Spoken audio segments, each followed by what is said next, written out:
केंद्रीय मंत्री किरण रिजिजू के हालिया बयान में, जिसमें उन्होंने कांग्रेस पार्टी को निशाने पर लिया है। उन्होंने मुस्लिम समुदाय से सवाल किया कि पिछले 60 सालों में उन्हें गरीब किसने बनाया। आज इसी पे चर्चा करते हैं।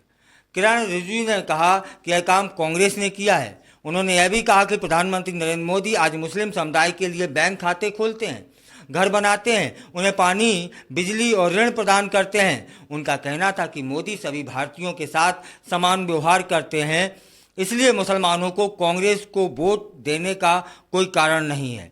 उन्होंने कांग्रेस को चेतावनी दी कि वह मुसलमानों को वोट बैंक के तौर पर इस्तेमाल न करें।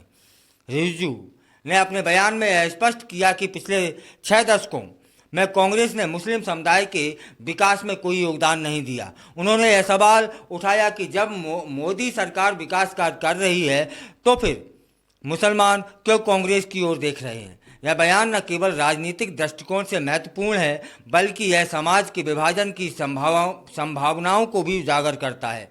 यहाँ एक महत्वपूर्ण बिंदु यह भी है कि रिजिजू का बयान केवल राजनीतिक तर्क नहीं है, बल्कि यह भारतीय राजनीति में अल्पसंख्यक समुदायों के प्रति दृष्टिकोण को भी दर्शाता है।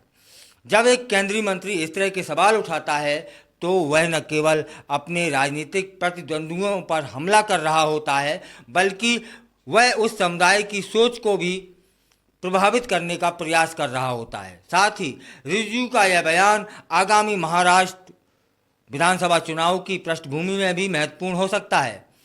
चुनावी मौसम में इस तरह के बयान अक्सर राजनीतिक रणनीति का हिस्सा होते हैं। इससे स्पष्ट होता है कि भाजपा अपने चुनावी अभियान में अल्पसंख्यक समुदायों को कैसे संबोधित करना चाहती है। इस मामले में एक और पहलू यह है कि क्या वास्तव में कांग्रेस ने मुस्लिम समुदाय के लिए कुछ किया या नहीं। क्या पिछले 60 सालों में कांग्रेस की नीतियों ने मुस्लिम समुदाय की स्थिति को प्रभावित किया। ये सवाल अब राजनीतिक बहस का हिस्सा बन गए हैं। कांग्रेस पार्टी की ओर से इस बयान पर क्या प्रतिक्रिया आती है, यह देखना दिलचस्प होगा। क्या वे इस मुद्दे को उठाएंगे या इसे नज़रअंदाज करेंगे। इससे उनकी चुनावी रणनीति पर भी असर पड़ सकता है। किरण रिजिजू का यह बयान केवल एक राजनीतिक बयान नहीं है, यह भारतीय राजनीति के जटिल ताने बाने को उजागर कर देता है।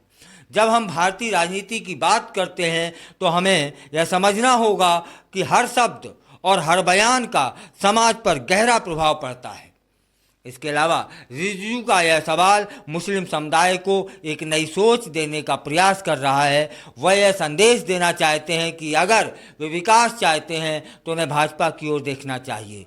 इस तरह के बयानों से एक नई बहस शुरू हो सकती है कि क्या वास्तव में राजनीतिक पार्टियों को अल्पसंख्यक समुदाय की भलाई के लिए काम करना चाहिए या केवल वोट बैंक के रूप में उन्हें इस्तेमाल करना चाहिए।